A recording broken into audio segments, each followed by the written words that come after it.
Calma el bullicio de la ciudad y se van apagando las luces de la casa, se enciende la luz del entendimiento.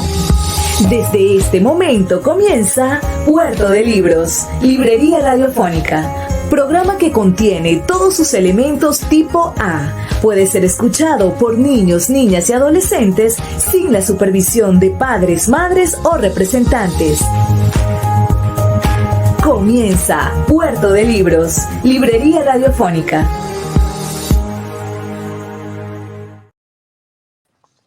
A Puerto de Libros, Librería Radiofónica, este espacio que hacemos con tantísimo cariño para todos ustedes de lunes a viernes de 9 a 10 de la noche en la mayoría de las emisoras, pero también en otras ciudades nos escuchan un poco más tarde. En Mérida nos escuchan de 10 a 11, en Barquisimeto también, y por supuesto a través de la Red Nacional de Emisoras Radio Fe y Alegría, 23 emisoras conectadas para llegar a sus hogares con buenos libros y con temas maravillosos para el entendimiento cultural y por supuesto para la construcción de criterios, porque solamente con el fogueo, con la cultura, con los libros, con escuchando personas inteligentes que nos puedan dejar ideas, que nos presten sus ideas para apropiarnos de ellas, bueno, podremos nosotros ir haciendo ese tesoro, esa cuenta de ahorro de la inteligencia que es el criterio que nos servirá para transformar nuestro país.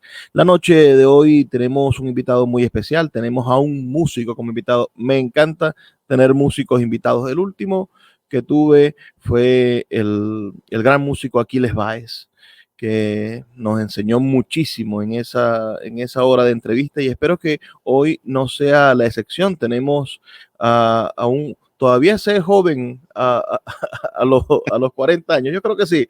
Tenemos a Luis Miguel Emmanueli, caraqueño, nacido en el año 1980, un poco antes de el Viernes Negro y de todas estas cosas terribles. Naciste del lado de la felicidad venezolana. ¿Cómo estás, Luis Miguel? Por favor, dale un saludo a nuestra audiencia en la Red Nacional de Emisoras Radio Fe y Alegría. Muy bien, muchísimas gracias, Luis. Y bueno, imagínate tú, un honor estar justo después de aquí, del gran Aquiles Báez, que en paz descanse, que tanta música hermosa nos dejó y tan buena onda que siempre tenía. Un inmenso placer estar aquí. Saludos a todos. Y bueno, nada, para adelante. Aquí estamos. Mira, los venezolanos son ultra venezolanos, pero tienen apellidos italianos, noruegos, suecos, y muchos también son González, Fernández y Martínez. Pero háblame de tu apellido, de dónde viene, desde cuándo tu apellido, desde hoy sabemos que es venezolano, porque tú lo representas como venezolano, pero desde cuándo tu apellido es venezolano. Tiene como 4 o 5 generaciones aquí en Venezuela y es de origen corso. Ah, bueno, entonces no, ¿cómo se pronuncia exactamente? Emanueli. Si te confunden con italiano, te deben dar entrada en la casa Italia. Que yo sí creo que es un apellido de origen italiano. Hoy en día esa isla es Corso, ¿no? Esa isla es francesa, pero también está por ahí un político francés que es Emmanueli, se escribe exactamente igual. Entonces yo creo que, no sé, es como ambiguo, pero bueno, siempre se le ha dicho por aquí Emmanueli, y bueno, así quedó. Yo tengo una teoría sobre los que nacimos en la década de los 80. Tú naciste entrando en los 80, yo nací en el 89, saliendo de esa década, y yo creo que a nosotros nos tocó por mucho la peor parte de la crisis del país, porque si ciertamente crecimos en los años 90, tuvimos nuestra juventud, yo tuve mi infancia en los años 90, en el momento de las oportunidades, bueno, vivíamos en una Venezuela un poco difícil de comprender. Es decir, esos primeros 10 años de Chávez parecía ser un país lleno de una cuenta por saldar que tenía la sociedad con todo el debacle de la corrupción y todo lo que pasó en el siglo XX, pero al mismo tiempo fue como abrirle la puerta a los demonios. Siempre la venganza trae consecuencias. Pero nosotros, nacidos en los 80, no teníamos nada de qué vengarnos. No teníamos rencores, no teníamos resentimientos con nadie en el pasado, no teníamos cuentas pendientes y nos tocó, bueno, cobrar la factura de los que sí se vengaron, y nos tocó, por supuesto, esta quizás es la generación que más ha emigrado. Los que nacieron en los 80 fueron los primeros en irse del país y son los que se sienten un poco más fuera del sentimiento nacional. ¿Cómo te relacionas tú con lo venezolano, Luis Miguel? ¿Cómo te sientes? ¿Cuál es tu recuerdo más antiguo de ser venezolano? Bueno, yo me considero profundamente venezolano, o sea, no tengo nada que no sea venezolano. Eh, y bueno, quizás mi recuerdo más entrañable de relacionarme con Venezuela, bueno, mi papá era un pescador empedernido de río. Ah, Todas mis vacaciones eran en el estado Apure. vaya, lejos de Caracas. Caracas, sí, para pescar y además se relacionaba profundamente con la música tradicional la llanera. Este, entonces, bueno, yo tengo una raíz profundamente venezolana. De hecho, y bueno, aquí nací, aquí me moriré, yo aquí me quedo, bueno, estoy atornillado a este país. Comenzaste con la guitarra en la adolescencia. Sí, desde muy joven. Bueno, como, creo que todo, sobre todo en la década que yo nací, en esa época estaba como muy, bueno, la juventud estaba como con eso del rock.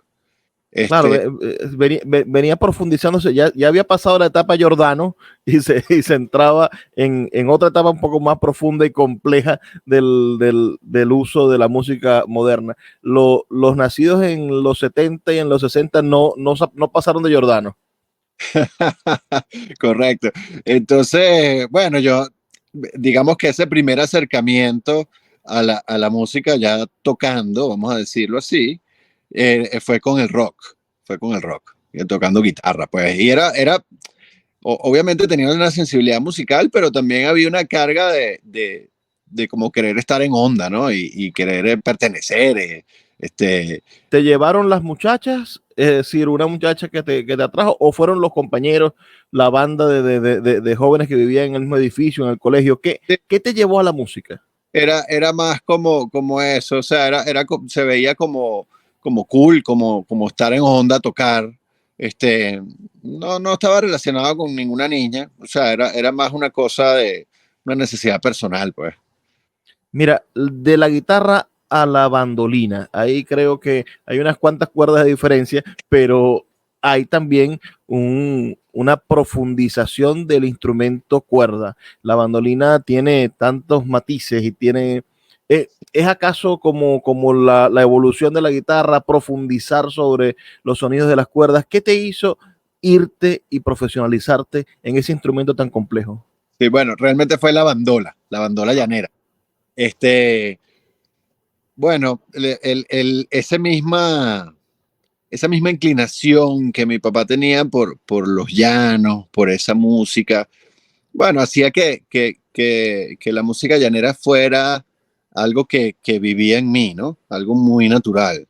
En una oportunidad, ya yo tenía varios años tocando guitarra, mi papá no vivía conmigo, no vivía con nosotros, mi papá y mi mamá estaban separados. Y un día también aficionado a la música, pero bueno, sobre todo a la música llanera. Me dice, tráete la guitarra para ver cómo estás tocando. Entonces yo fui a su casa con mi guitarra eléctrica, y a mí me encantaba era hacer como solos, punteos pues en la guitarra, digamos la guitarra líder. Este, y bueno, él me escuchó y se quedó loco y me dijo, mira, yo creo que tú serías bueno para tocar bandola. Y en Oye, ese momento sacó una bandola del closet que la tenía, la afinamos, no sé qué, y tenía además un método que tenía unas tablaturas, ya yo leía. Y empezamos ahí, él tocaba cuatro y yo empecé a tocar un zumba que zumba así leído, así más o menos como podía. Y la cosa más o menos empezó a sonar y bueno, eso fue, para mí fue como una cosa epifánica, pues, porque Claro, eh, un solo de bandola de esos inspiradores es es lo más parecido al solo de guitarra de Eddie Van Halen. o de Slash. Ah, bueno. Entonces, bueno, quedé profundamente cautivado y mi papá, por supuesto, alucinando. Y bueno, de ahí mi papá me empezó a apoyar en todo lo que yo quería que tenía que ver con música. Y bueno, ahí, así empecé yo digamos, me cambié de instrumento porque después, años después, fue que me interesó la guitarra otra vez, pero estuve con la bandola muchísimos años. Bueno, tanto así que formaste un grupo de bandolas y, Sí, integraste, ese grupo se llamaba, disculpa, aquí lo busco, Bandola Recia. sí, bandola recia. Fue un Habla, grupo bien chévere que formé con mi hermano. Mi hermano tocaba cuatro y cantaba, y otro amigo que tocaba las maracas. Bueno, eso fueron, era un grupo muy pintoresco porque éramos, bueno, unos caraqueños muy jóvenes. O sea, ya estábamos por ahí, yo tenía 15 años, ya tocábamos por ahí. Y bueno, en esa época era como raro que unos caraqueños tocando música llanera de adolescentes. O sea, era bastante particular. Entonces, bueno, eh, gustaba mucho, gustaba muchísimo, y ahí estuvimos tocando como unos 10 años. 10 años tocando bandola, matando tigres, Bueno, o no, matábamos tigre, pero en un momento se puso bastante seria la cosa. Grabamos 2 discos, viajamos bastante representando a Venezuela. se eh, pueden escuchar en Spotify o en algún sitio no los discos. está en Spotify, pero te prometo que en los próximos meses lo voy a montar. Ah, qué bueno, qué bueno. Mira, vamos a hacer una pausa de 2 minutos para escuchar los mensajes de Radio Fe y Alegría. Estamos escuchando la voz de ese hombre que ustedes están escuchando en todas las emisoras de Radio Fe y Alegría. Es Luis Miguel Emmanueli, un músico caraqueño que hoy está con nosotros porque vamos a hablar de la música para cine, debido a que recientemente el tocayo ha terminado o se va a presentar dentro de unos días una nueva película del cine venezolano en los circuitos comerciales, y la música es compuesta por él. Entonces vamos a estar hablando, bueno, cómo pasa de la bandola a la música para cine, cómo está el mundo del cine en Venezuela, y ustedes van a poder tener la oportunidad de conocer a un excelente músico venezolano y sus opiniones y sus formas de ver el mundo. Pero primero los mensajes de Radio Fe y Alegría. 2 minutos y ya volvemos. Escuchas Puerto de Libros con el poeta Luis Peroso Cervantes. Síguenos en Twitter e Instagram como @Librería Radio. Seguimos en Puerto de Libros, librería radiofónica, esta noche conversando con Luis Miguel Emmanueli, quien, bueno, desde el año 1998 hasta el año 2005 estuvo con esta agrupación Bandola Recia, que se presentó en vivo no solamente en Venezuela, sino en Londres, en Orlando, en New Orleans, en China, México, Argentina. Háblanos de ese viaje a China. Me parece increíble la bandola en China. Sí, el viaje a China es bastante particular porque eh, yo tocaba con una amiga pianista excelente, colombiana, llamada Claudia Calderón. Ella, digamos que adaptaba lo que hacía el arpa en el piano, y tenía un grupo que se llamaba el Piano Llanero. Eso era bastante particular porque ella tenía un público, eh, digamos, que no era el público que normalmente escuchaba la música llanera, ¿no? Eh, por ser con piano, era bastante particular. Y en algunos temas me invitaba a tocar. Y nada, hubo un festival de música latinoamericana en China y nos invitaron. Este, tuvimos, tuvimos como 10 días en China, hicimos 3 conciertos y dimos unos cursos, no unos cursos, pero digamos como un acercamiento a la música venezolana.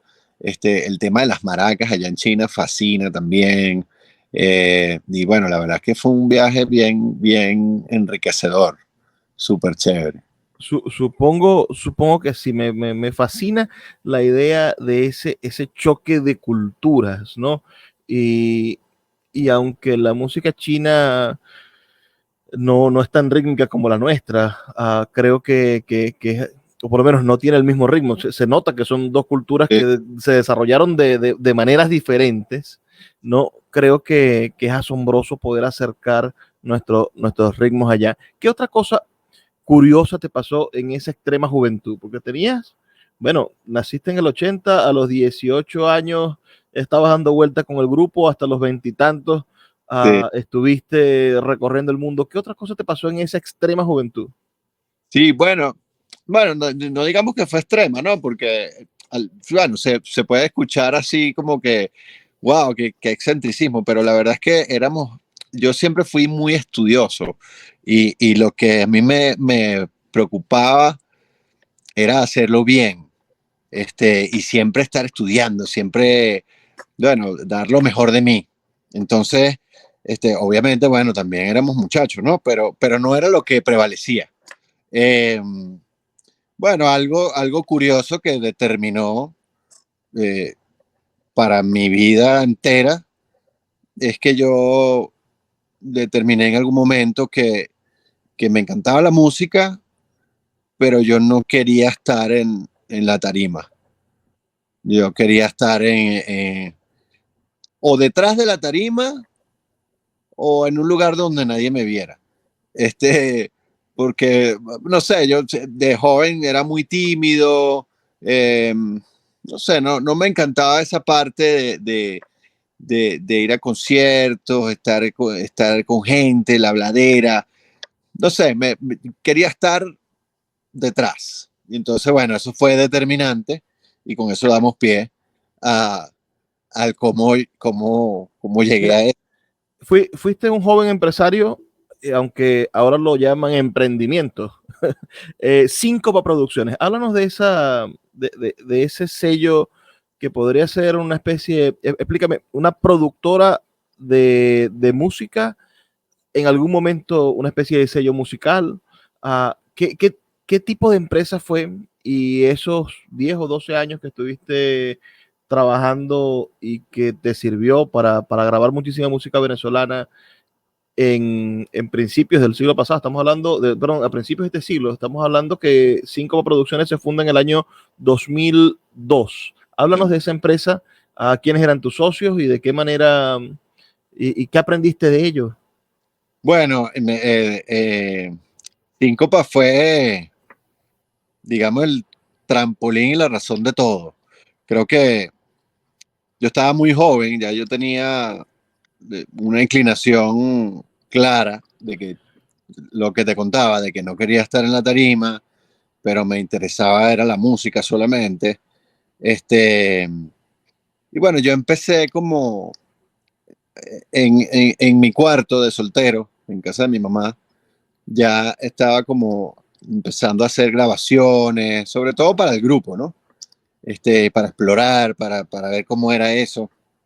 Y bueno, ya después de quizás un par de años de eso, mi papá una vez más, este, digamos que de alguna manera él también estaba cumpliendo un sueño personal que era participar también en la música. Él era músico, pero aficionado, pero siempre le interesó mucho.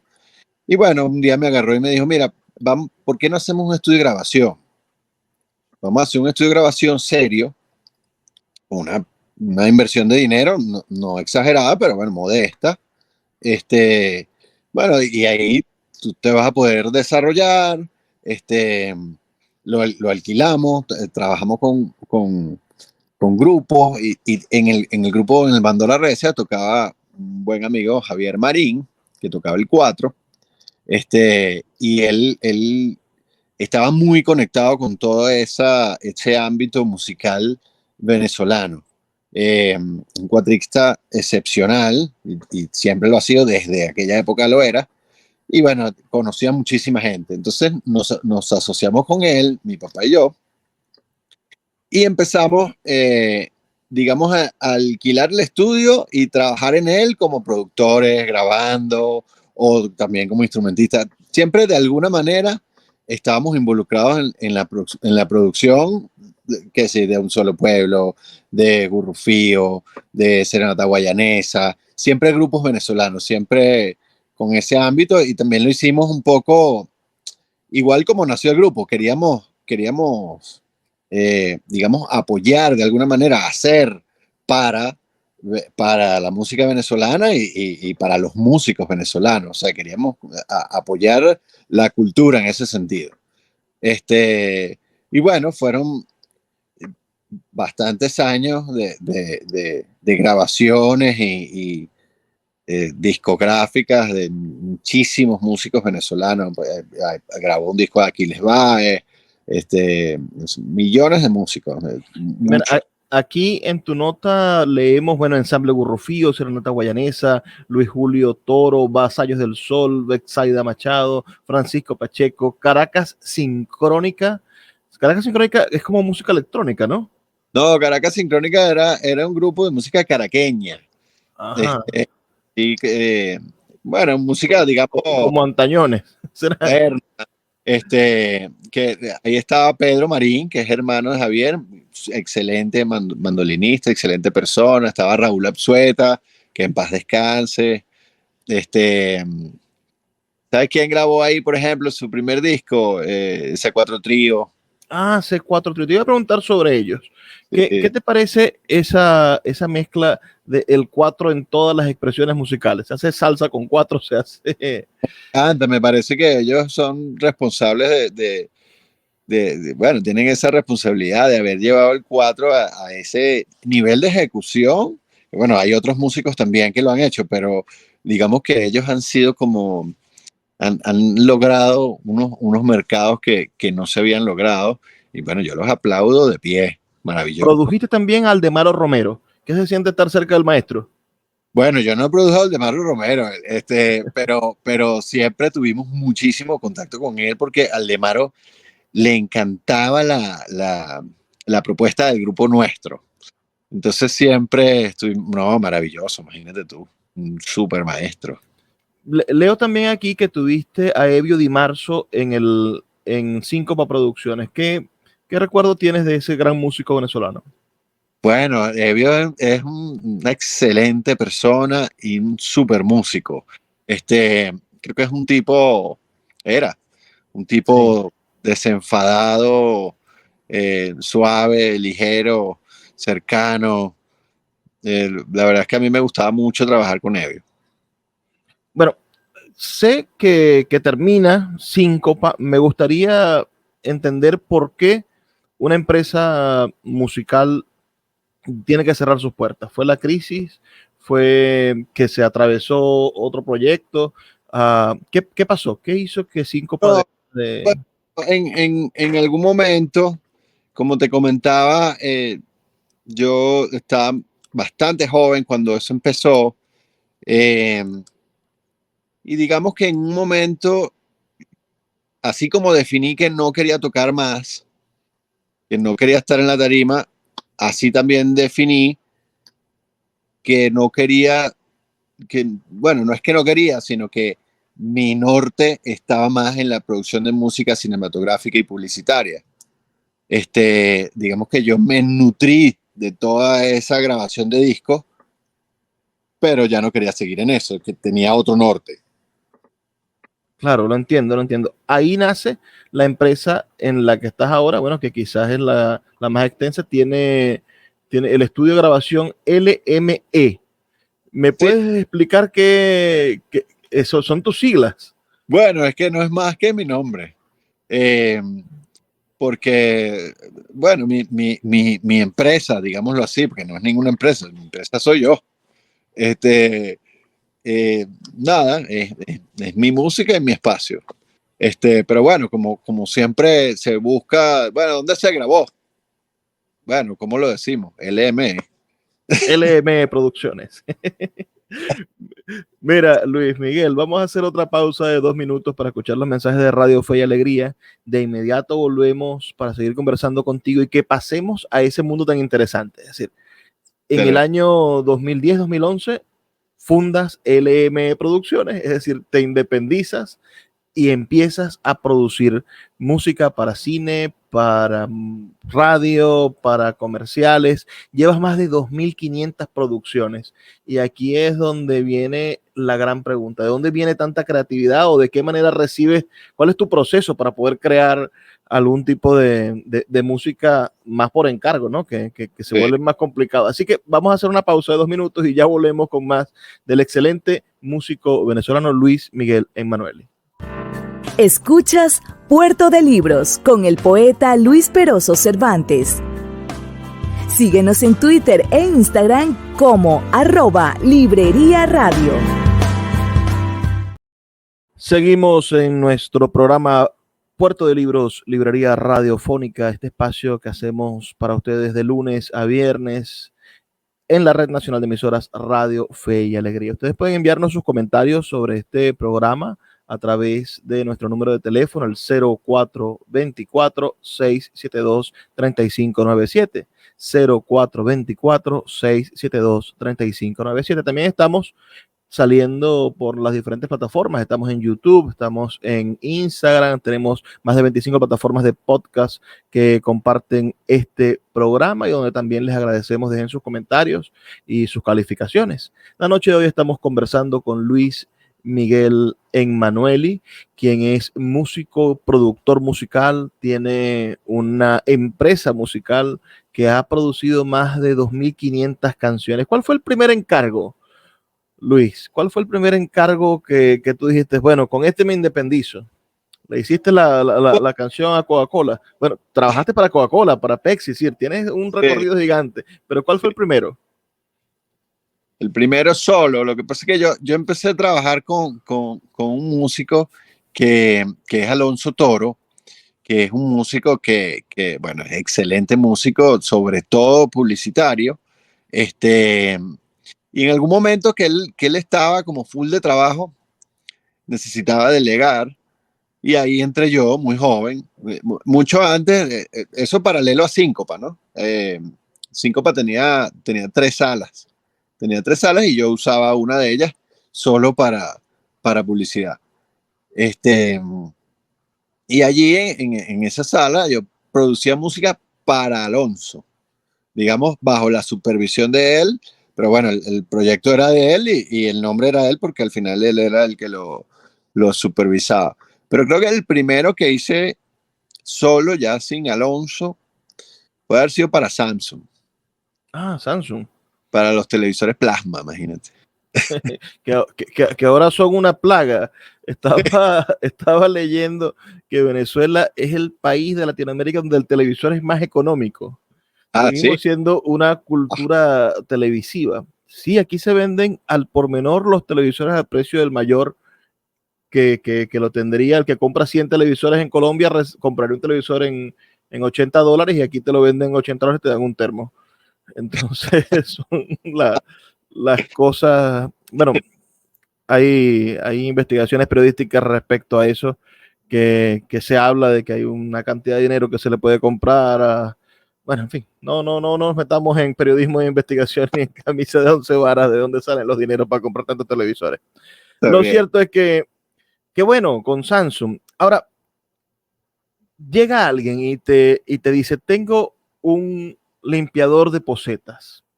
Okay. Y el nombre de este limpiador de posetas quiero que no se lo olvide jamás a los venezolanos. ¿Cómo haces para componer una canción o una estructura musical que supera el limpiador de posetas más? Bueno, normalmente hay como referencias, ¿no? Pueden ser musicales o a lo mejor de mood que necesita que generalmente la publicidad todo es alegre, todo es arriba, todo es pero yo particularmente digamos que relaciono de alguna manera el trabajo que estoy haciendo en el momento con algo de mi deseo de mi búsqueda personal. Yo estoy en constante estudio de instrumentos, de música, va como cambiando la fiebre, eh, qué sé yo, tuve años en el bossa nova, años en jazz, ahorita tengo una fiebre del barroco, y así, ¿no? Entonces, uno de alguna manera, y eso también por hacerlo divertido y que de alguna manera me nutra, me llene y yo me sienta realizado. Digamos que yo relaciono mi, mi cosa del momento, mi deseo personal del momento con el trabajo. Entonces eso enriquece mucho el trabajo que estoy haciendo porque de alguna manera sale muy original, porque ajá, si yo estoy en el barroco, cómo es ese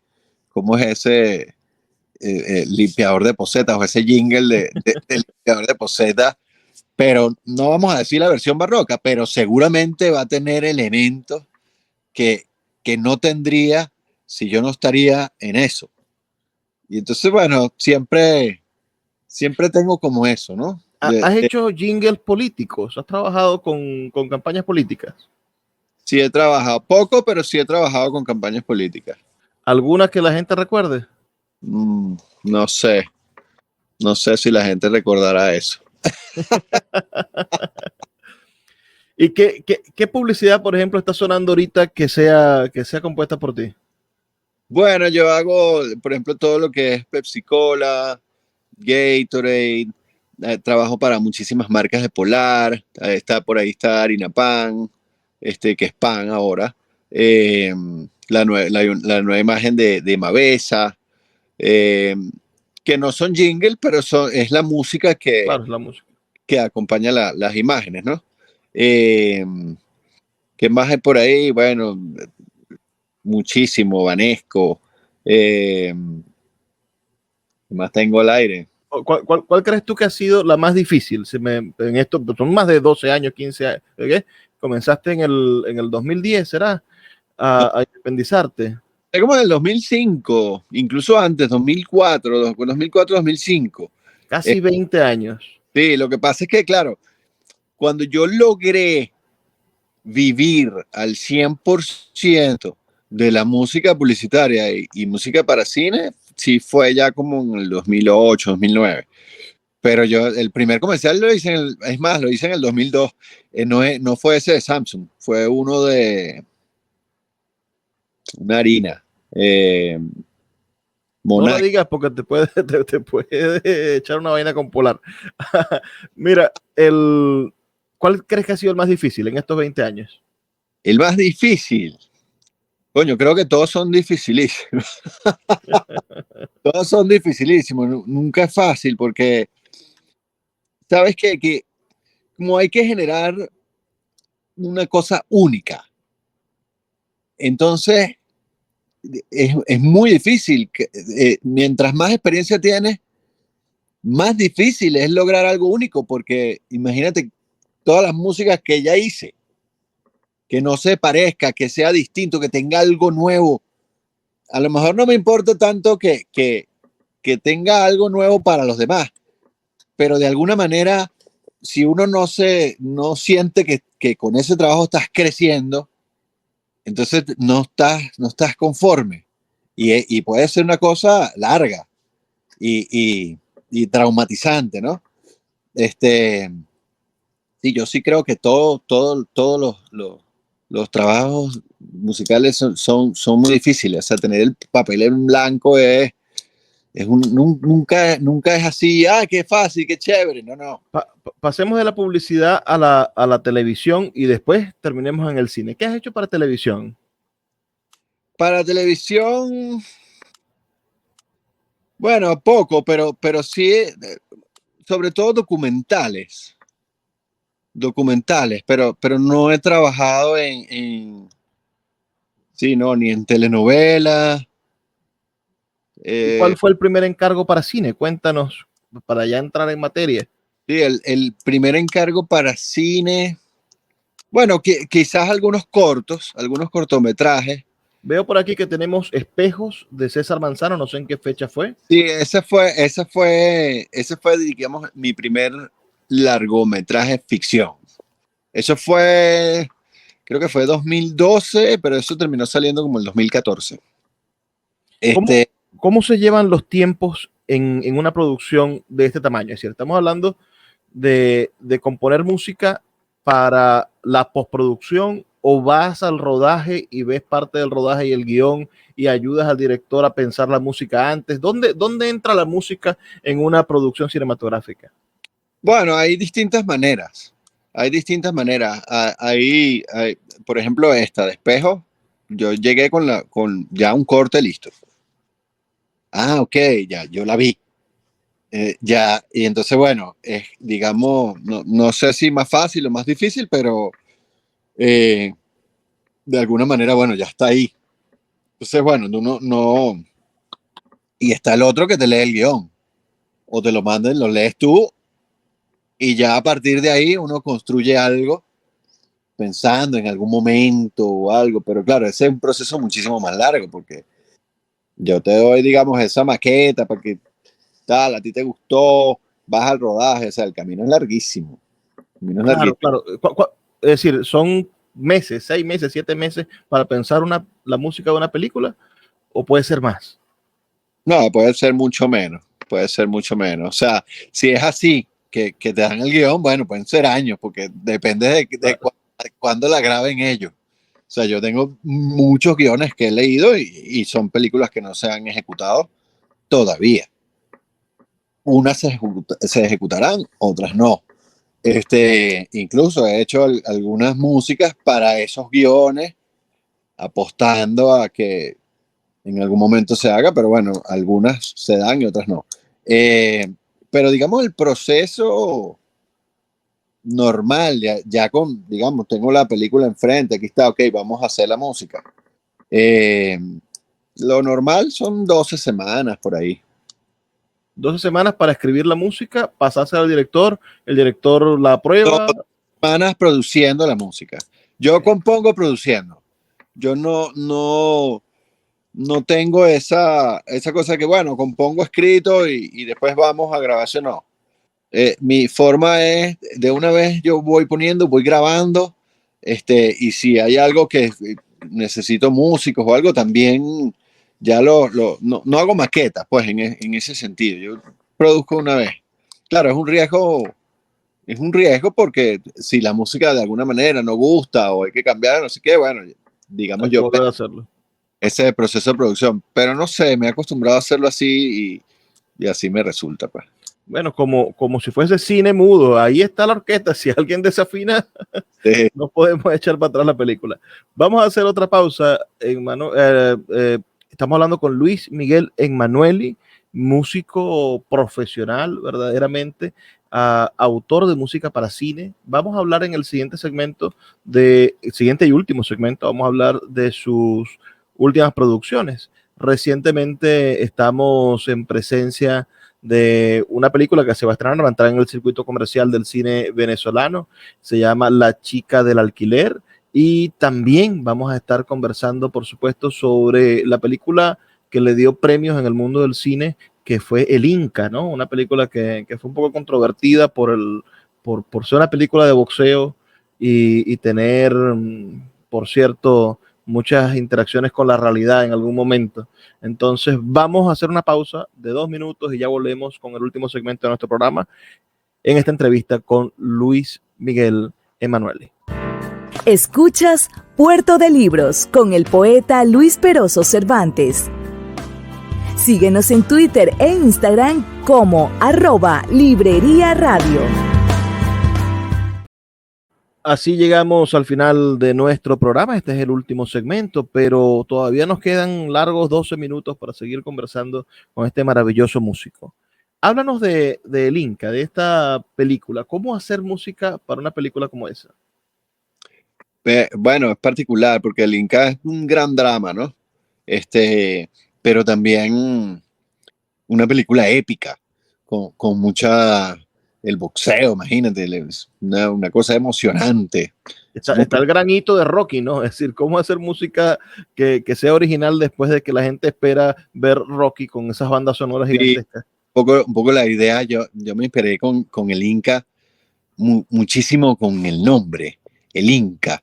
Yo quería que fuera muy, muy latinoamericano y creo que se logró. Claro, sin perder la épica que necesita la escena y todo, pero creo que fue una música súper interesante y enriquecedora para mí, un aprendizaje bárbaro.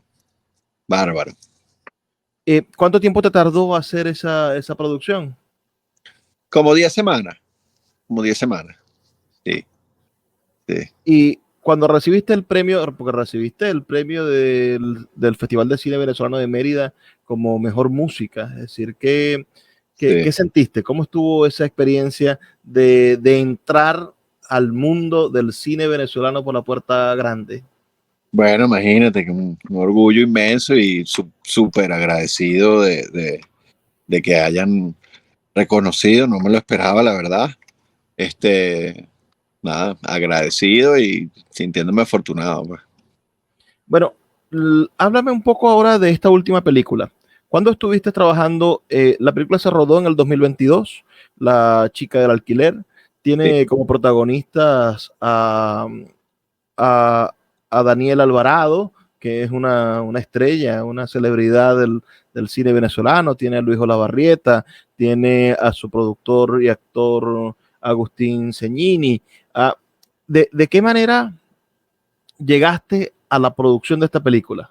¿Quién te invitó? ¿Fue el propio director? ¿Fue Carlos Caridad el director? ¿O fue quizá el productor? ¿Quién te trajo? Bueno, Carlos es un director al cual yo he admirado muchísimo durante muchísimo tiempo. Y ya habíamos tenido como alguna, digamos, estuvimos a punto de trabajar en varias oportunidades y no habíamos podido. Y con esta, bueno, él me recomienda con su productora, que es Ainhoa Otano, con Agustín.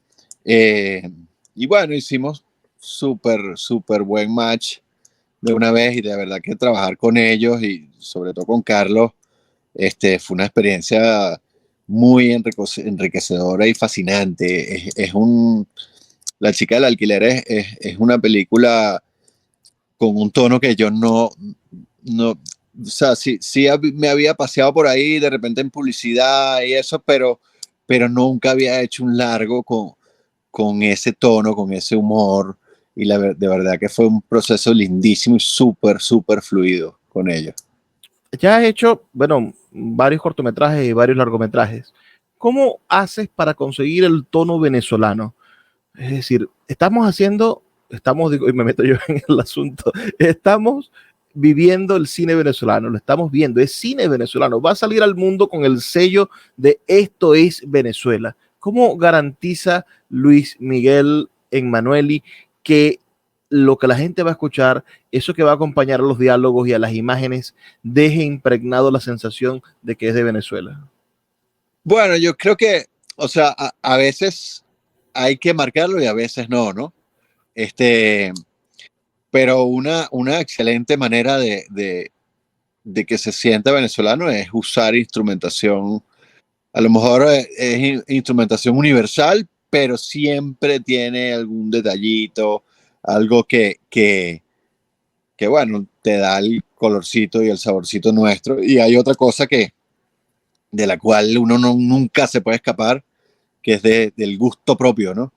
Entonces, en ese gusto, quizá o no, hay un sello que se puede sentir venezolano. En el caso específico de La chica del alquiler, no es música venezolana para nada,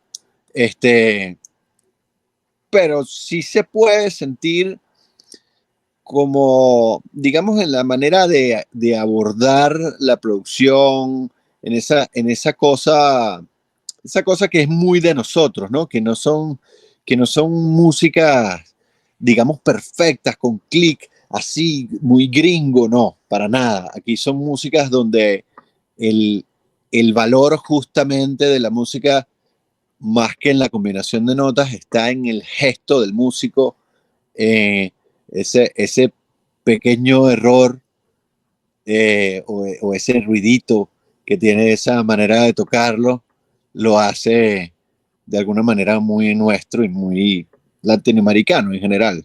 Y de eso está lleno La chica del alquiler, de gesto, de puro gesto.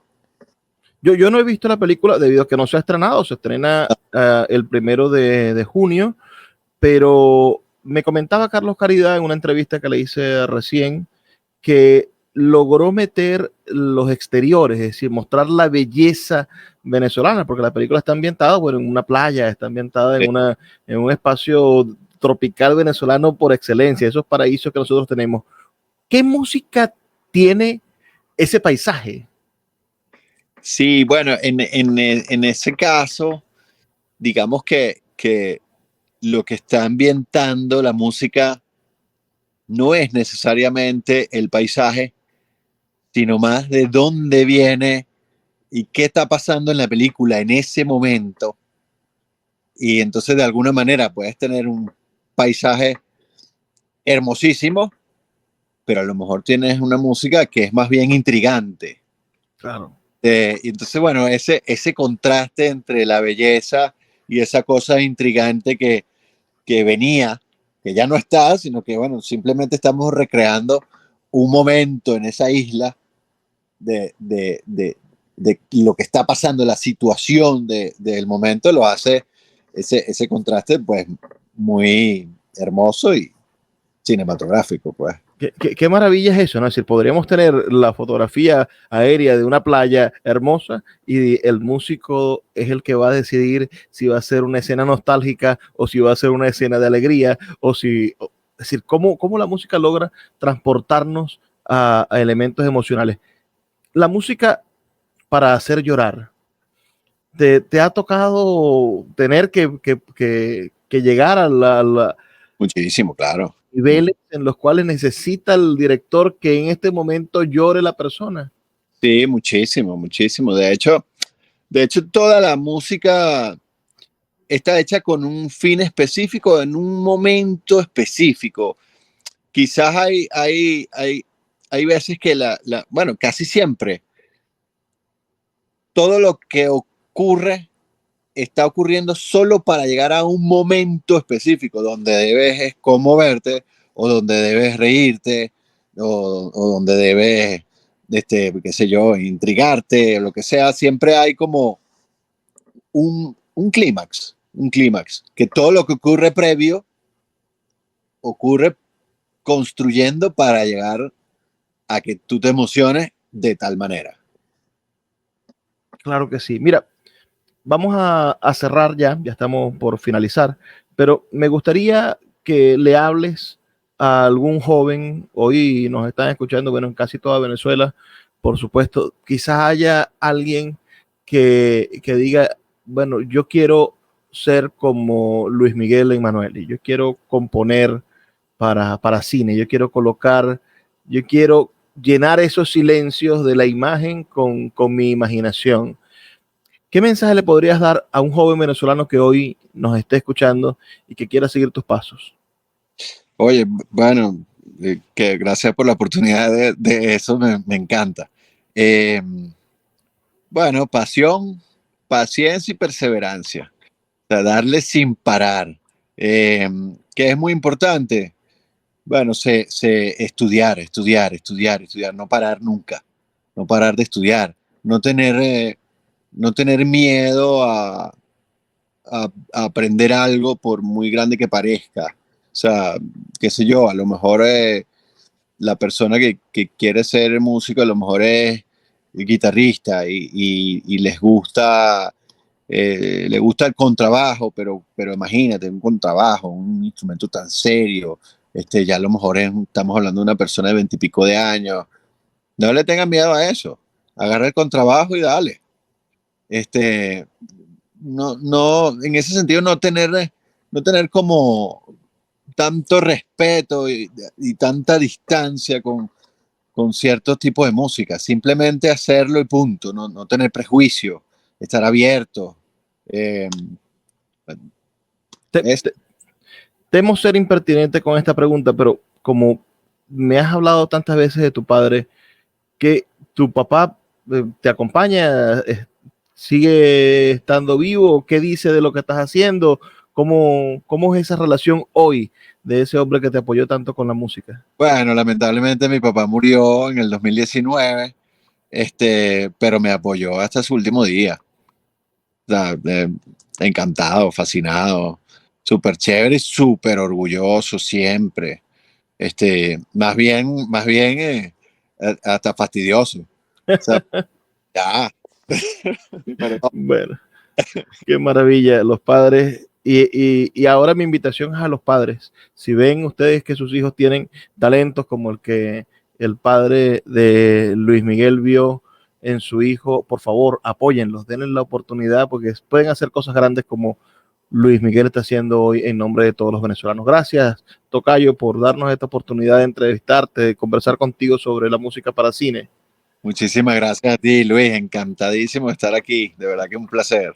Bueno, y a todos los que nos escucharon, les recuerdo que estamos aquí de lunes a viernes de 9 a 10 de la noche por la Red Nacional de Emisoras Radio Fe y Alegría, quizás más tarde en otras emisoras, pero siempre a su disposición. Sus comentarios al 0424-672-3597, 0424-672-3597. Trabajo para ustedes, Luis Peroso Cervantes. No me queda más que pedirles que sean felices, lean poesía.